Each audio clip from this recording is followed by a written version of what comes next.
Assalamualaikum warahmatullahi wabarakatuh. Bismillahirrahmanirrahim. Selamat siang Bapak-bapak, Ibu-ibu. Kembali lagi bersama kami di podcast Secangkir Kopi Sejuta Kolaborasi. Kali ini ada topik agak spesial, di mana Bapak Ibu kalau dalam dunia logistik ini kita tahu bahwa banyak sekali duit di dalam dunia logistik, pekerjaan ini, pekerjaan itu. Dan ya mungkin Bapak Ibu sudah tahu dan kami tidak akan mengajari caranya gitu. Tapi tujuan kami dalam hari ini adalah mengajukan alternatif. Alternatif apa? Alternatif yang bisa dipergunakan untuk berbisnis logistik secara umum dan berbisnis secara umum juga tanpa riba. Nah, sebenarnya agak menggelitik sendiri ini. Ya, kita sudah melakukan bisnis ini, mungkin Bapak Ibu ada yang sudah puluhan tahun, tapi tidak dalam maksud untuk menggurui, dan ini hanya sebagai ya insight tambahan atau pemikiran tambahan. Hari ini kita kedatangan tamu Bapak Ilham Reza Ferdian dari Koperasi Lariba Solusi Indonesia. Benar begitu Pak ya? Betul. Oke, assalamualaikum Pak. Waalaikumsalam. Ya, gini, kita sudah berbisnis sudah banyak Pak, sudah lama, puluhan tahun. Teman-teman kita ada yang sampai tua di dunia logistik gitu. Dan kita sudah melakukan bisnis ini tiap hari dan memang itu yang dan terbukti berhasil gitu. Cuma apa sih yang mau disampaikan? Tapi mungkin lebih enaknya Pak Reza tolong perkenalkan diri dulu mungkin ya Pak ya, biar pemirsa ini tahu apa sih bisnis atau Pak Reza ini sebenarnya.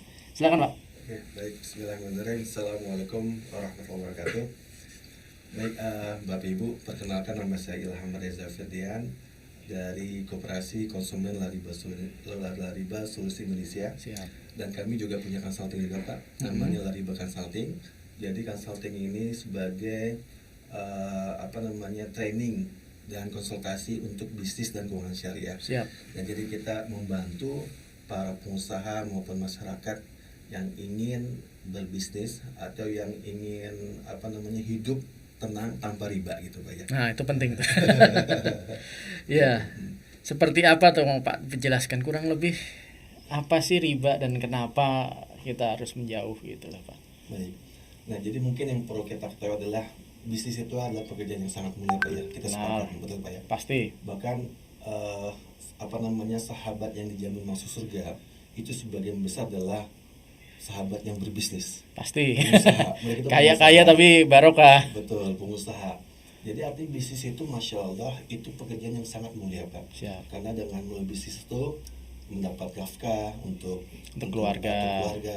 Apalagi sudah punya istri, sudah punya anak, lalu untuk membantu sesama dan sebagainya. Dan juga dengan melalui bisnis itu juga banyak membuka lapangan pekerjaan. Ya, jadi, pastinya Allah, Pak. Betul, jadi artinya Masya Allah luar biasa manfaat yang diberikan melalui pengusaha tersebut Pak pada saat membuka bisnis.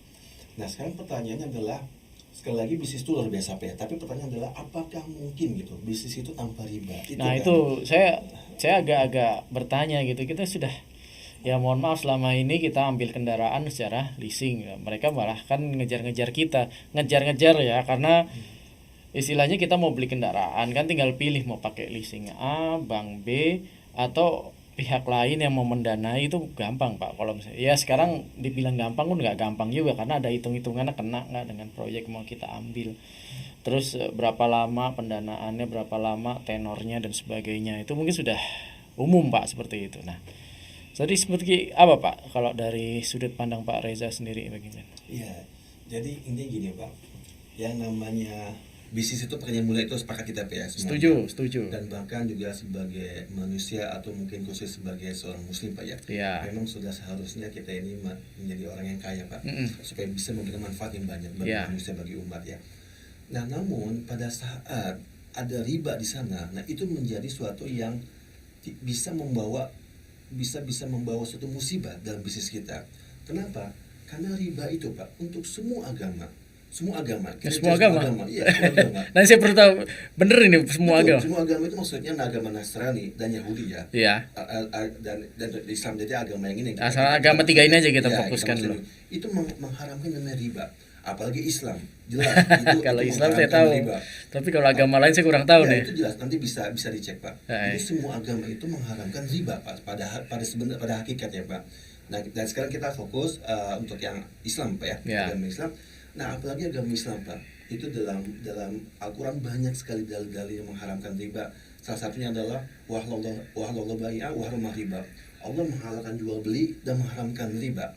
Bahkan ada juga dalam satu di dalam Al-Quran ayat yang sangat menegaskan Pak bahwa riba itu satu-satunya dosa Pak, yang dimana Allah dan Rasulnya mengajak perang Pak. Ya, mengajak perang yang melakukan praktek riba. Jadi bukan orang yang nggak sholat gitu ya, tapi orang sholat nggak sholat tuh dosa besar juga Pak ya. Kita nggak ngomongin itulah. Dan ini adalah satu-satunya dosa di mana Allah dan Rasul mengajak perang. Yang mungkin ketika kita baca dalil tersebut mungkin biasa ya bagi kita. Ya, Allah dan Rasul mengajak perang bagi orang yang melakukan riba. Ya mungkin kalau orang yang selama ini ya nggak paham, mungkin ya ini salah satu dasarnya berarti ya. Ya jujur mungkin banyak orang yang baru ngeh atau mungkin sudah tahu tapi mengacuhkan. Nah, ada orang mengacuhkan nih prinsipnya begini Pak. Aduh, nyari uang yang gampang, yang halal susah, yang haram juga susah gitu loh istilahnya. Kalau disebut riba itu haram, saya udah ngelakukan ini bertahun-tahun dan ya fine aja sih menurut mereka. Teman-teman gitu mungkin ada yang berpandangan ya fine aja toh ya. Sekarang mau nyari yang selain itu kita nggak berani menyebut itu bagaimana ya, karena ada berbagai pendapat di dunia luar dan kita mencoba untuk tidak memberikan stigma dalam omongan kita. Tapi apa yang disampaikan sekali lagi adalah suatu pemikiran tambahan Pak. Mungkin banyak orang-orang yang perlu tahu kenapa berbisnis tanpa riba. Nah, sekarang saya agak pertanyaan yang menggelitik, mungkin nggak sih kita ini bisnis tanpa riba gitu loh Pak. Kita bisnis jasa pengiriman, ada orang bertanya ke kita, saya mau ngirim barang contoh ke Medan, harganya berapa, segini gitu lah ya, lebih ditarik ke belakang modalnya dari mana gitu lah. Nah atau pekerjaan yang lain-lain, pengiriman dengan kapal, dengan pesawat dan lain-lain, secara umum. Nah itu secara umum gambaran kita Pak ya. Nah kalau dari Pak Reza sendiri mungkin nggak sih kita lakukan ini tanpa riba? Toh kita sudah tiap hari melakukan itu Pak ya. Gitu Pak. Ya, jadi kalau misalkan ada yang bertanya mungkin nggak bisnis logistik bisnis lainnya juga Pak ya tanpa riba, jawabannya jelas mungkin Pak, sangat mungkin, dan itu sudah dilakukan Pak oleh banyak orang, oleh Rasulullah, para sahabat, dan juga orang yang masih hidup sekarang juga Pak. Banyak yang melakukan Pak. Ya contoh misalkan ini sebagai contoh Pak ya, mungkin ini sebagai gambar, nanti tinggal dimodifikasi aja cara. Kita waktu kita nggak banyak, berarti tolong diberikan gambaran secara umum saja dulu Pak ya. Nanti kita kalau mau bapak-bapak, ibu-ibu yang mau kontak Pak Ilham, Pak Reza, nanti bisa kontak kami atau nanti kita tinggalkan di ini ya deh, di keterangan di YouTube-nya gitu ya. Siap. Ya, contoh misal gini Pak, pada saat kami mendirikan ya Koperasi Konsumen Riba Seluruh Indonesia ya, ini kita baru dirikan tahun lalu Pak sebenarnya. Oh baru. Itu kita mulai operasional tuh Maret tahun 2022. Nah semuanya berkat pertolongan dari Allah Pak ya. Di awal kita mendirikan itu modal 100 juta Pak, di awal Pak ya, di awal. Sekarang? Dan 100 juta itu juga itu uang pinjaman juga Pak sebenarnya. Uang pinjaman dari mana? Dari ibu saya pada saat itu. Karena saya mendirikan koperasi kan. Nah, namun Masya Allah Pak, per Juli tahun ini ya, berarti itu sudah setahun 5 bulan Pak. Yang Masya Allah tabarakallah pertolongan bukan dari Allah Pak. Kita mendapatkan dari simpanan dana anggota koperasi kita itu alhamdulillah udah sekitar 3,5 miliar Pak. Dari 100 juta jadi 3,5 M, 35 kali lipat Pak. 3,5 itu dari setahun 5 bulan Pak ya. Nah ini semua berkat pertolongan Allah Pak. Nah kenapa bisa seperti itu Pak? Nah jadi gini Pak, memang di dalam bisnis itu ini semuanya bisa, bukannya syariah maupun nggak syariah. Ya, bisnis secara umum lah ya. Secara umum. Yang paling penting itu adalah masalah kepercayaan, itu yang penting Pak. Ya, masalah kepercayaan, profesionalisme dan amanah. Nah itu kerjaan kita memang. Iya, soalnya kenapa? Karena ada sebagian Pak pada saat dikasih modal gitu, itu tidak amanah. Contoh misal kami pernah merasakan juga dikasih modal Pak. Misal saya pernah Pak, teman saya kasih modal untuk bisnis, laporan tidak ada sama sekali. Ya, ketika udah dikasih modal udah nggak ada kabar lagi gitu. Ya istilahnya. Nah, itu kan jadi kasus jadinya kan. Itu umum kita temui, ada orang mau berbisnis, mengajukan proposal, disetujui, ini dananya, nggak jelas Nggak habisnya. jelas lah itu. Nah makanya sekarang pertanyaannya gimana sih caranya? Cara adalah yang pertama kali ini kita bicara step yang pertama Pak ya. Iya. Orang terdekat yang percaya pertama kali sama kita adalah siapa? Orang tua. Saudara dan teman-teman kita Pak. Iya. Ya. Soalnya kenapa? Karena mereka tahu track record kita seperti apa gitu. Nah itu yang kita lakukan di koperasi. Pertama yang kita ajakin anggota koperasi itu siapa Pak? Ya teman-teman yang kenal sama kita gitu ya. Nah dengan cara itu Pak, kita kan ada namanya portofolio Pak. Betul nggak? Portofolio istilahnya itu success story.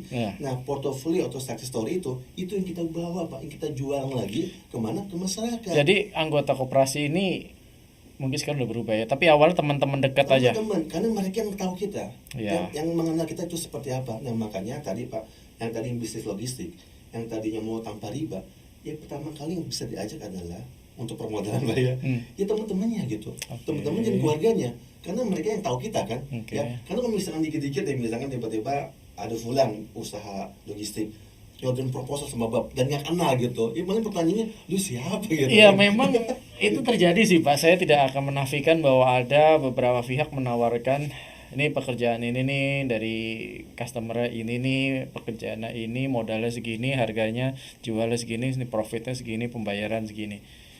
Meyakinkan sih di atas kertas gitu, tapi bisa jadi uang baliknya itu bisa jadi 50-50 istilahnya, kadang balik kadang enggak. Ya makanya tadi Pak, yang namanya jadi gini Pak, bisnis syariah maupun nggak syariah, yang namanya nilai bisnis itu pasti ada Pak ya, secara umum. Misalkan mengenai profesionalisme, pasti. Ya transparansi, keterbukaan, aman itu penting ya.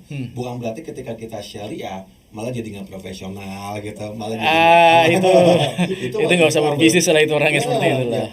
Nah makanya Pak, tadi saya juga dapat tadi yang tadi Bapak sampaikan Pak Rizky ya, ada yang melakukan riba saat ini, ya leasing ataupun apa gitu yang berbau dengan riba. Gue nggak apa-apa kok, bisnis gue. Iya memang, ya. Bahkan tambah besar. Tambah maju. Nah itu Pak, di dalam Islam ada namanya istidraj. Iya tuh, maksudnya gimana tuh Pak? Nah apa itu istidraj? Istidraj adalah itu suatu kondisi di mana Allah Pak itu membiarkan hamba tersebut melakukan pekerjaan yang haram tersebut, yang riba itu, didimin terus. Nah tapi nanti pada suatu waktu kalau dia nggak tobat, baru akan dihancurkan. Nah, serem juga itu. Nah itu terjadi seperti apa Pak? Ya seperti apa? Seperti kisahnya sama Korun Pak. Ya, Korun itu kan merasa dirinya tuh merasa lebih tinggi kan, bahwa ada semuanya rezeki yang didapatkan karena kecerdasan dia, kan? Karena dia merasa jenius segala macam. Bukan karena Allah gitu. Ternyata apa? Istidraj. Allah biarkan terus menerus ketika dia memang bertobat. Bukan hartanya Pak yang dibenamkan, bukan Pak, tapi sama orang-orang yang juga. Sampai ada istilah kan harta karun di Indonesia, walaupun korunnya di mana di mana. Makanya jika ada seorang ya Muslim ya merasa berperasaan seperti itu, ya gue bisnis riba fine aja kok, tambah besar. Hati-hati ya, jadi bukan dikumbahin ya, tapi hati-hati. Jadi jangan itu jadi istidraj. Makanya segeralah bertobat. Iya, oke. Coba kembali saya coba luruskan di sini, kita pendengar kita atau pemirsa kita tidak terbatas dalam agama Muslim saja Pak, karena teman kami juga banyak yang beragama non Islam juga. Dan kembali ke teknis Pak, koperasi ini seperti apa sih Pak, gitu loh Pak.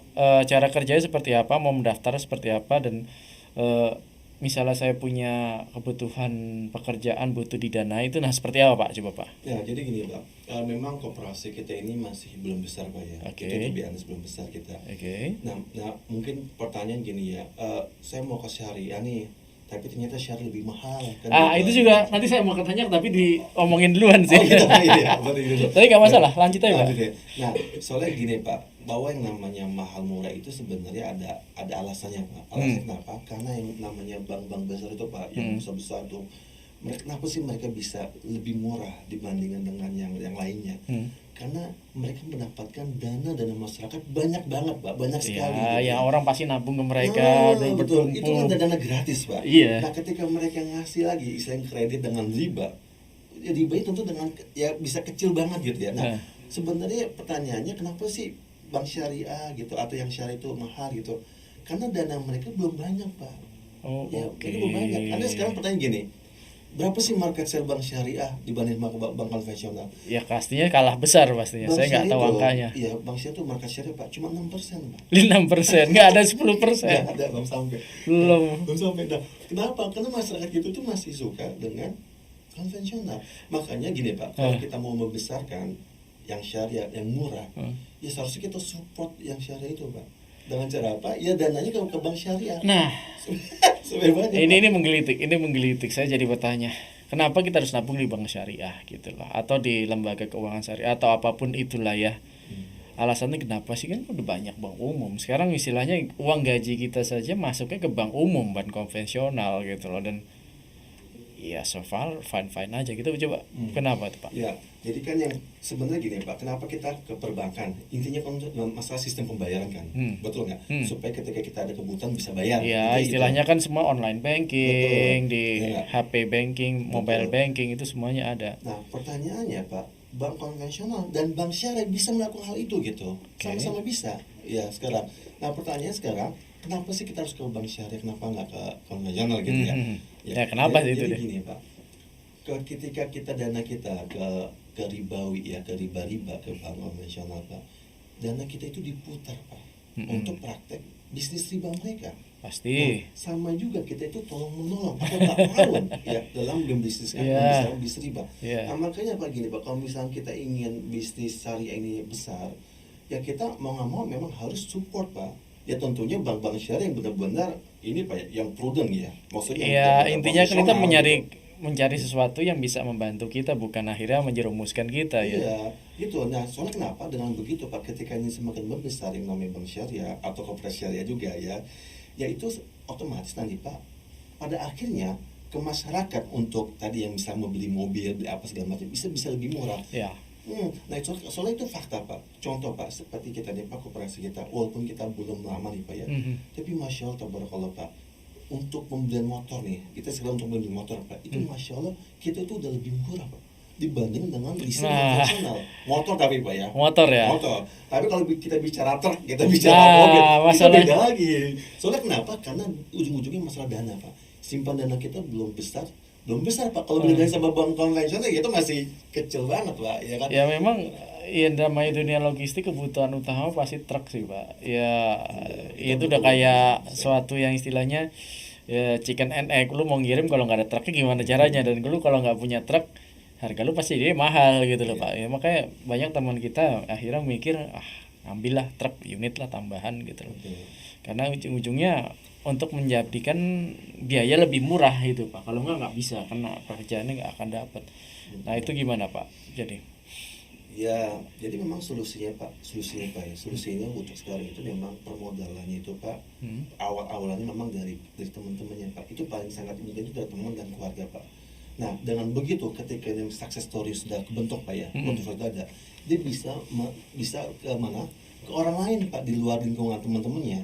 Soalnya kenapa? Karena pada akhirnya kan orang butuh yang namanya success story Pak. Iya, orang istilahnya kan pertama ya kamu siapa, track record kamu bagaimana, terus untungnya apa nih buat gue, 3 hal sih untungnya sih. Betul. Karena sekali lagi Pak, sebenarnya modal itu banyak sih Pak. Karena ya kami udah praktekkan sama masyarakat barakallah. Tiba-tiba ada yang mau masuk ke anggota koperasi, kita naruh 150 juta gitu, ada 100 juta gitu. Itu satu orang Pak ya maksudnya. Jadi sebenarnya insya Allah Pak, dengan kita benar-benar doa Pak ya, dan ikhtiar di jalan yang benar gitu ya.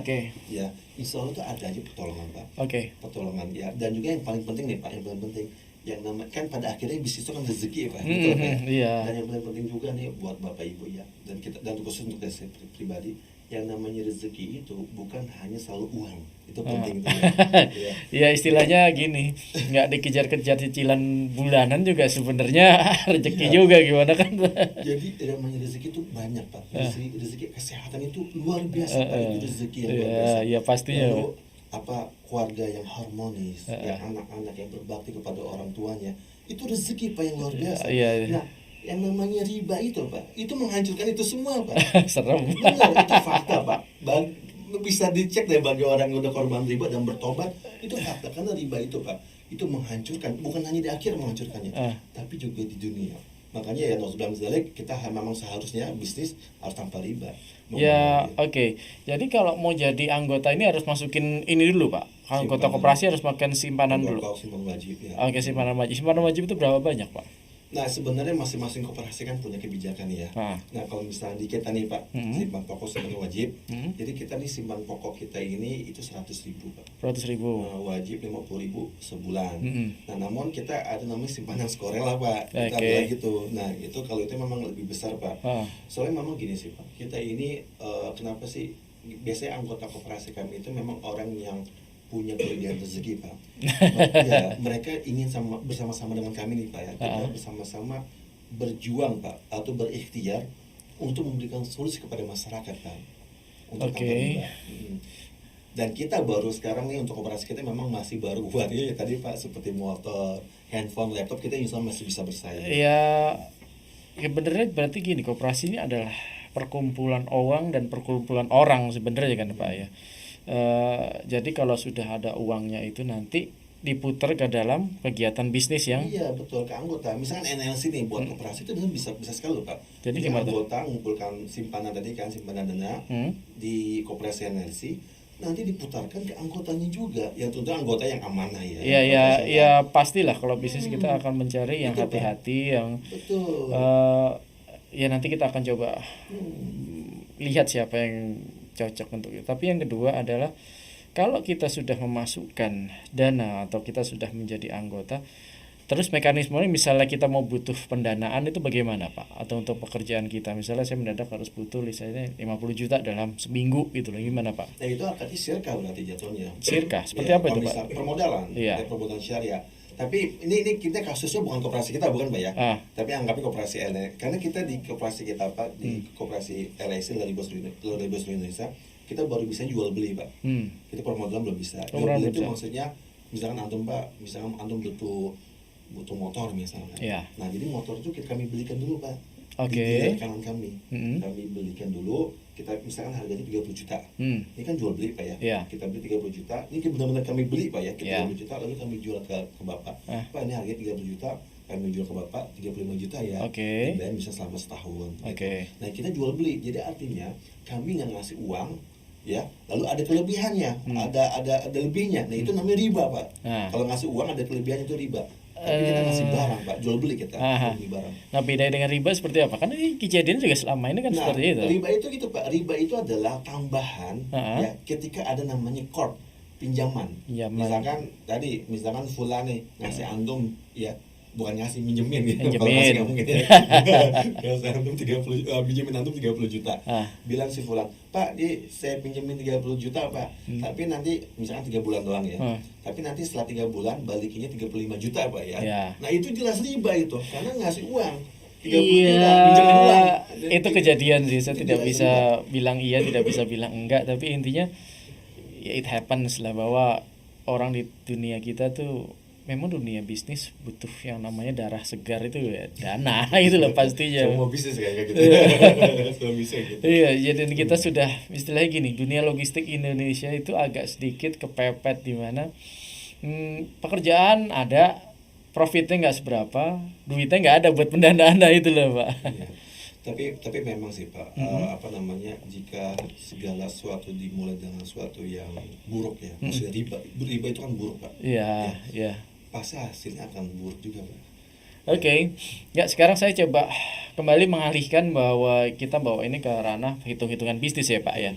Kita tadi sudah tahu masalah agamanya seperti apa, bahwa ada ancamannya dan hitung-hitungannya seperti apa sih Pak kalau ini. Dan tadi kembali ke pertanyaan saya di awal yang sebenarnya sudah sedikit disinggung, mahal nggak sih pakai pendanaan dari seperti ini. Dan karena teman saya sampai kemarin sebelum acara ini juga bilang gua nggak mau pakai kredit syariah gitu, jatuhnya jadi lebih mahal itu gimana Pak? Ya jadi gini Pak, di luar sana itu memang banyak juga apa yang menamakan dirinya syariah. Namun kita juga sebagai masyarakat Pak harus berhati-hati juga. Nah itu juga apakah benar itu syariah? Itu perlu dicek. Soalnya banyak pas sekarang Pak yang berembel-embel syariah ya. Ternyata ketika dicek itu nyata itu bukan syariah Pak, tapi syariah. syariah. Ya, ya memang sekarang sih kita sudah banyak ya yang menawarkan pendanaan syariah, bank syariah, atau bahkan BPR syariah itu kan ada juga Pak ya. Iya, jadi memang kita harus cek Pak, cek and recheck. Bedanya apa sih Pak? Langsung aja saya tembak. Bedanya apa sih? Kita tuh nggak bisa menjustifikasi mereka, kita memang harus cek akadnya mereka seperti ya, akadnya mereka, cara sistem mereka seperti apa. Karena sekali lagi, karena kalau kita langsung menjudge kita kan kurang etis juga Pak. Dan sama sekali podcast kami di analisa ini tidak akan memberikan penghakiman atau seperti itu ya. Tujuan kami dari awal hanya untuk memberikan wawasan yang lain ya Pak ya. Betul. Jadi memang kita itu harus pada akhirnya harus belajar sih Pak tentang fikih muamalah, tentang apa itu riba. Karena jangan mau gitu ya, misalkan dibilang syariah, ya kita harus cek bener nggak sih syariah, kita harus cek. Dan ada nggak sih cara untuk membedakan secara simpel? Karena masyarakat secara umum dibilang oke, saya dari BPR syariah gitu lah, atau saya dari bank syariah gitu. Bener nggak sih kalau itu transaksinya benar-benar sesuai dengan syariah, itu bagaimana? Jadi caranya gini ya Pak ya, misalkan pertama ketika dia akadnya pinjaman, misalnya pinjaman ya, yang pinjaman itu memang ketika dipinjamkan 10 juta, itu dibaliknya 10 juta, itu namanya pinjaman. Jika ada kelebihan itu jelas riba. Nah itu pertama, kemungkinan pertama itu pinjaman Pak ya.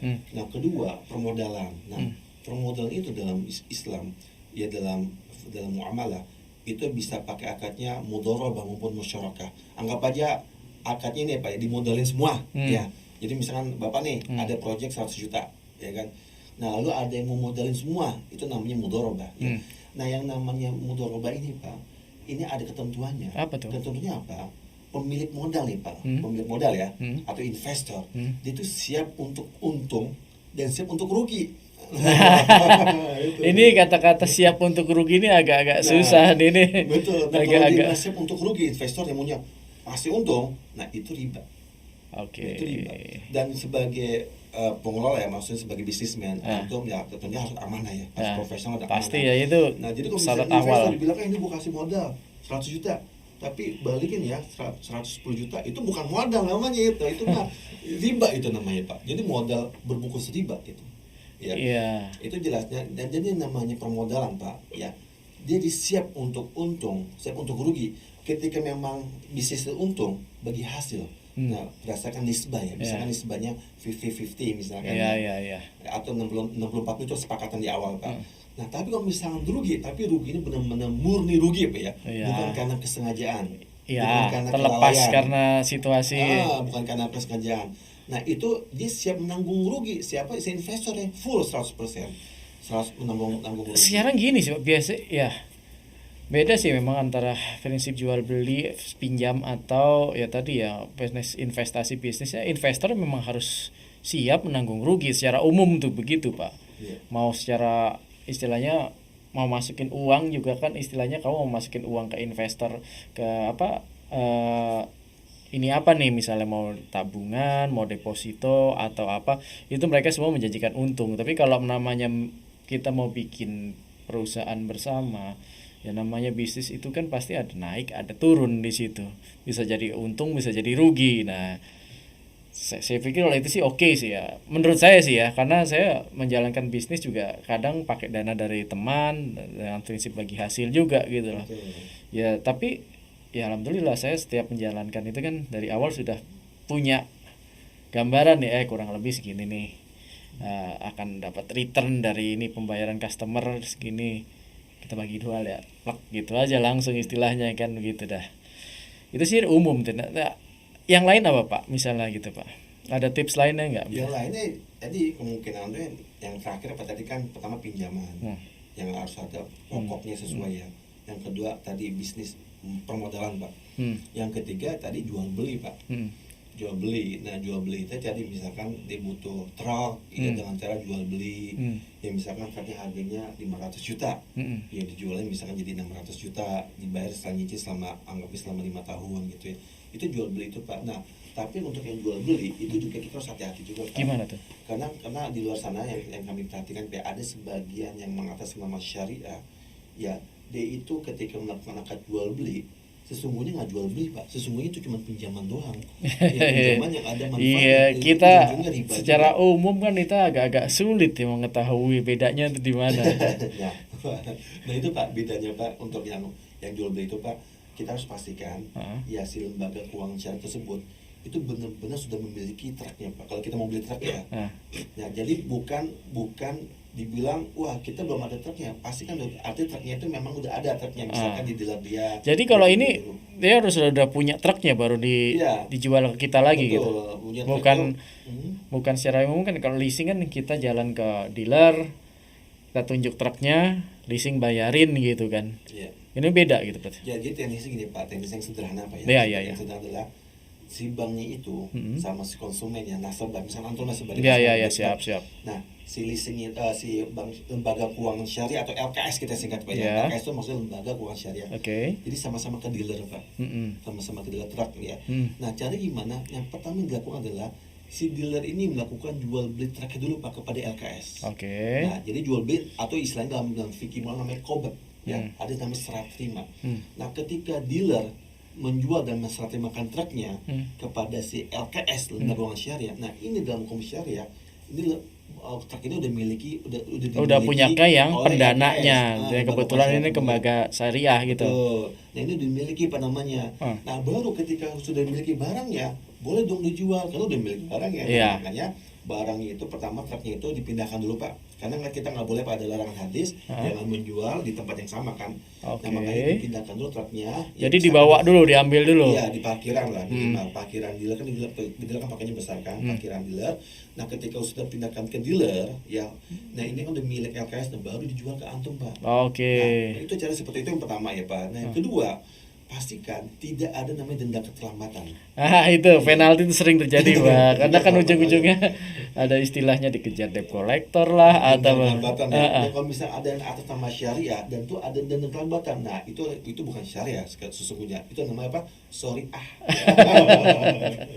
Ya saya tidak akan komentar banyak tentang itu, tapi kenyataan di lapangan ya ada saja sih yang namanya debt collector, ada saja sih yang namanya ya bisnis Pak, namanya terutama kemarin pas Covid ya, pandemi Covid kemarin itu sekitar tahun 2021 itu kan banyak teman kita yang rontok, pengertiannya adalah unitnya ditarik sama bank gitu, ditarik sama leasing. Karena apa? Ya kerjaan nggak ada gitu loh. Nah, kalau di sistem syariah sendiri bagaimana Pak? Ya sebenarnya apa ya tadi sebenarnya leasing itu Pak ya, sebenarnya leasing itu bukan hanya merugikan di ribanya aja Pak, tapi sebenarnya rugi juga secara hukum positif Pak. Maksudnya bagaimana? Gini, di leasing itu Pak, pada saat pengusaha nih Pak membeli truk, pertanyaan adalah itu milik siapa Pak leasing mau truk itu? Kalau pakai leasing ya? Ya punya leasing. Punya leasing kan? Leasing karena istilahnya kalau di kita kan BPKB diskon. Ya Pak, pada saat di ngambil angsuran, leasing dengan mudahnya Pak, itu ditarik Pak. Pasti. Ya, soalnya kenapa? Kan tadi ini dianggap sewa Pak. Ya, iya memang. Nah, itu merugikan Pak, tapi beda seperti syariah. Ini kita asumsi secara yang apa bedanya nih? Saya jadi penasaran. Iya, oke, langsung. Pada saat kita menyicil Pak di lembaga keuangan syariah, ini asumsi yang benar dalam lembaga syariah. Nah, itu Pak, pada hakikatnya itu siapa yang punya Pak? Ketika kita menyicil truk di lembaga keuangan syariah, itu yang punya siapa? Ya si pengusaha tersebut Pak, bukan lembaga keuangan syariah. Oh iya, udah pindah ke pemilikan. Udah pindah ke pemilikan. Oke. Nah, jadi LKS ini itu nggak bisa Pak, seperti leasing seenak gitu ya, untuk narik tiba-tiba di jalan. Itu yang penting. Itu penting itu kejadian banyak gitu kan. Banyak, nah makanya sebenarnya banyak masyarakat kita Pak, masyarakat Indonesia dia belum tahu ya keburukan dari leasing itu Pak. Iya, saya sih tahu tapi ya tidak perlu digembar-gembar tapi ya. Itu harus masyarakat harus tahu Pak, karena itu merugikan masyarakat. Bayangkan udah anggap aja 5 tahun nih Pak ya, truk nih Pak ya udah 5 tahun, anggap aja tenor 5 tahun, udah jalan 4 tahun, kalau dulu ada Covid jebret, banyak gitu sisa jadi setahun loh Pak, sisa setahun. Nah sisa setahun terus tiba-tiba ditarik gitu aja nih Pak. Ya ditarik lah. Itu namanya zolim. Ya kalau kita bisa komplain, bisa protes, bisa teriak sih. Di syari nggak kayak gitu Pak. Jadi gimana? Di syari itu tadi kalau misalkan memang dia nggak bisa bayar lagi Pak, itu unit itu dijual Pak. Unit dijual. Nah ada nggak hasilnya? Ada dong pasti ada hasilnya. Iya pasti misalnya. Jadi hasilnya itu Pak untuk bayar sisa utangnya.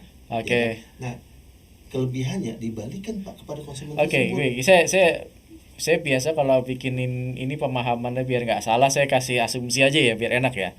Jadi gini, misalnya kendaraan harganya 400 juta misalnya, truk lah. Dijual, dibeli sama lembaga keuangan syariah itu jadi 500 juta, dijual kita untuk pembiayaan 5 tahun gitu lah ya. Terus ya qadarullah atau ada sesuatu. Covid kemarin itu contoh yang benar-benar banyak teman saya berguguran di situ, banyak sekali. Itu unit ditarik. Itu di leasing ditarik. Ditarik, udah gitu apesnya lagi kena blacklist BI gitu. Nah, kalau di gini gimana Pak? Misalnya gini nih.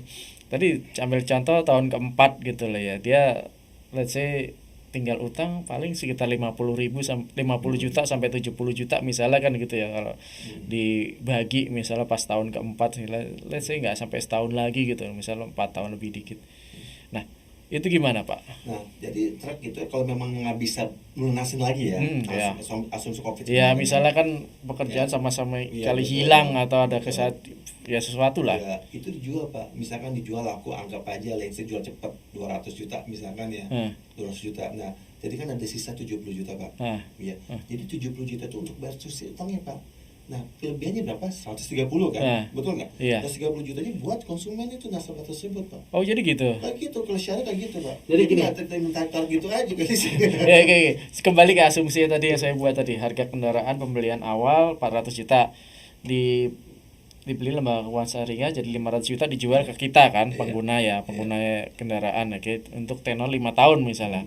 5 tahun ke tahun keempat, sebenarnya kalau misalnya nilai buku kendaraan itu tadi disebut bisa 200, bisa 250, atau kalau untung bisa masih tetap 300 gitu misalnya ya. Ya, utangnya masih tersisa 70 juta. Masih 70 atau 80. Misalnya laku 200, oke, berarti kan masih ada sisa sekitar 120. 120 balik ke kami. Betul, balik. Wajib. Itu lumayan Pak. Iya, emang gitu Pak. Karena kenapa? Karena kalau dalam hukum syariah akad yang murabah Pak ya, itu sudah berbeda kepemilikan. Oke, sebentar Pak. Minum dulu Pak, saya haus Pak. Siap. Bismillah. Itu menguntungkan sebenarnya Pak. Jadi istilahnya bisnis tidak selamanya berjalan mulus pastinya. Iya.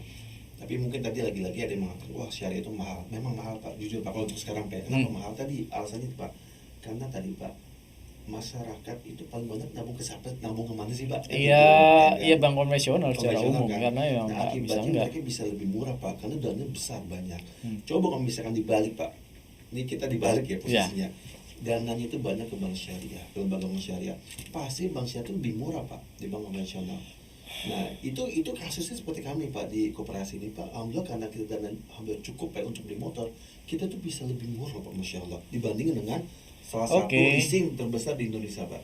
Untuk motor ya sekali lagi. Untuk motor ya. Kita lebih murah Alhamdulillah. Dengan leasing yang besar Pak. Kita bukan bicara leasing yang abal-abal ya. Tapi kita nggak boleh nyebut merek di sini. Jangan nggak boleh. Jangan. Haram itu Pak ya. Nggak boleh. Makanya Pak, itu pada akhirnya kalau misalnya nih Pak, kita misalkan dengan izin Allah dapat 100 triliun gitu misalkan ya, itu truk tuh bisa murah juga kita Pak istilahnya. Bahkan bisa lebih murah dibanding. Jadi gini, misalnya saya dengan teman-teman saya mengumpulkan teman-teman yang punya modal, terus istilahnya chip in lah, kita masukin dana di situ dan terkumpul berapa dana banyak, ya itu sebenarnya prinsip koperasi kan itu ya. Iya, betul. Terus misalnya ada pekerjaan istilahnya ya mau di koperasi sih sebenarnya, tidak ada sesuatu yang berbeda di situ ya. Betul. Koperasi itu Masya Allah tuh membantu sebenarnya, tapi sekali lagi harus dilakukan dengan sesuai syariah. Karena memang ya banyak Pak ya koperasi yang praktek riba juga banyak juga Pak. Ya secara umum gini, kalau ada istilahnya koperasi, mereka ada anggota kepepet butuh dana untuk beli beras misalnya, gua ngambil dulu 500.000, balikinnya berapa? 6 kali berapa? 120 kali 6 ya 700 mah. Itu riba. Tapi itu kan istilahnya gini, itu akan menjadi SHU yang diputar lagi, dikembalikan lagi kepada anggota. Banyak ya, mohon maaf sih beberapa teman saya yang berpikiran itu bukan riba kalau ikhlas antara yang minjemin sama yang diberi pinjaman gitu. Jadi gini Pak, ini mohon maaf Pak ya.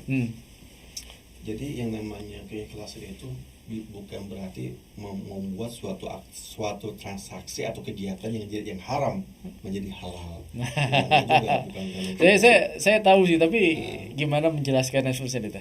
Iya, contoh misalkan gini, mohon maaf ya, yang bagi orang yang bekerja di lembaga keuangan konvensional ribawi, mereka ikhlas kan mereka kerja di situ? Ikhlas sih Pak. Ikhlas kan? Apakah dengan ikhlasan itu pekerjaannya jadi halal?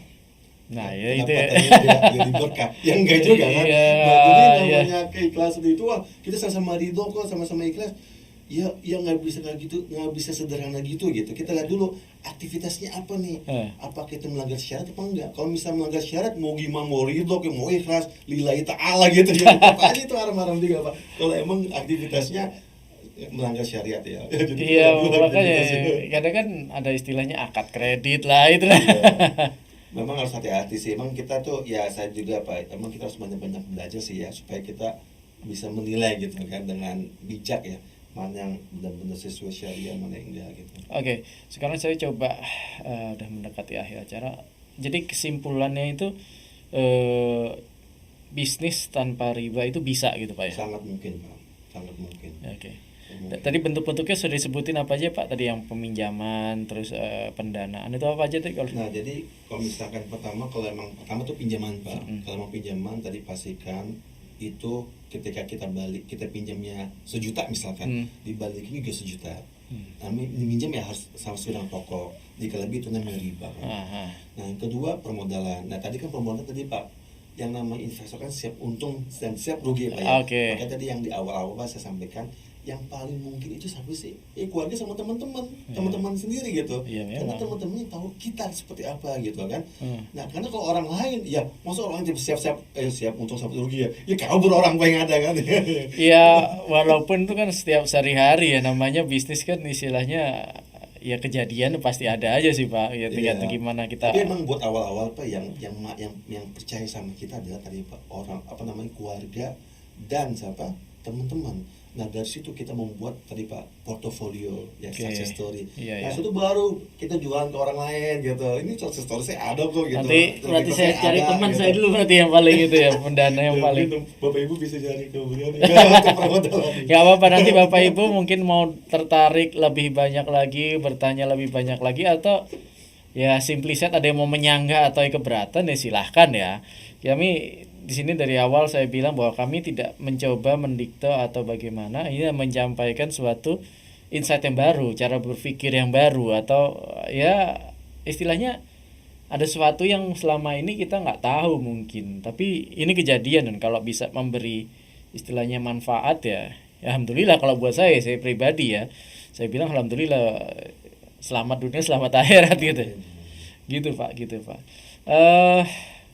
Oke, Bapak Ibu, kalau memang ada yang mau bertanya silahkan, tapi kalau tidak, saya tadi ada mau nanya apa ya, kelupaan sedikit. Ada mau disampaikan nggak Pak Reza mungkin? Ya mungkin kalau yang saya ingin sampaikan ini Pak, tadi Pak, yang namanya bisnis itu suatu yang luar biasa bagus Pak. Memang. Dan suatu luar biasa yang mulia. Namun suatu yang mulia itu jangan dinodai dengan riba. Ya, soalnya kenapa? Sayang, suatu yang luar biasa, suatu yang bagus yang bisnis itu ya kita kerjakan buat hidup lah. Betul. Dan juga yang namanya rezeki itu sekali lagi bukan selalu uang. Rezeki itu banyak, kesehatan ya, keluarga yang harmonis, anak yang berbakti, itu termasuk rezeki yang luar biasa. Dan yang namanya riba itu sekali lagi bukannya nakut-nakutin Pak ya, itu fakta Pak ya. Riba itu bisa menghancurkan segalanya, bisa menghancurkan keluarga, menghancurkan bisnis dan sebagainya. Saya tahu lah istilahnya, kan saya udah tahu hitung-hitungannya bagaimana, ya saya bisa bilang ya nyata. Nggak perlu saya sebutkan untuk kasusnya, tapi ya ada lah orang istilahnya yang kejeblos, tapi ada juga orang yang nggak kejeblos, bahkan lebih kaya lagi gitu. Nah, itu namanya istri Pak. Iya. Makanya hati-hati kalau nggak tobat ya takutnya sih. Enggak apa-apa Pak. Bapak Ibu sebagai pengusaha, seorang pebisnis, mungkin sudah biasa menjalankan seperti ini. Ya dalam pandangan yang berbeda, kita mencari yang namanya keberkahan dunia dan keberkahan akhirat. Terus yang kedua juga, ya kalau ada yang berani bertanya atau itu, bisa nanti hubungi saya. Saya sih sebenarnya tahu sih kasusnya seperti apa, berapa mahalnya itu pinjaman di fintech, atau murahnya di bank seperti apa, atau bagaimana sebenarnya. Ya tapi memang satu, mereka tidak peduli dengan kita. Kalau kita rugi ya ujung-ujungnya juga rumah kita disita gitu, bisa jadi Pak ya. Oke, mungkin kita sudah sampai di akhir acara ini. Terima kasih Pak Reza. Sekali lagi waktunya dan mungkin ilmunya yang sangat bermanfaat. Itu saja. Terima kasih. Assalamualaikum warahmatullahi wabarakatuh.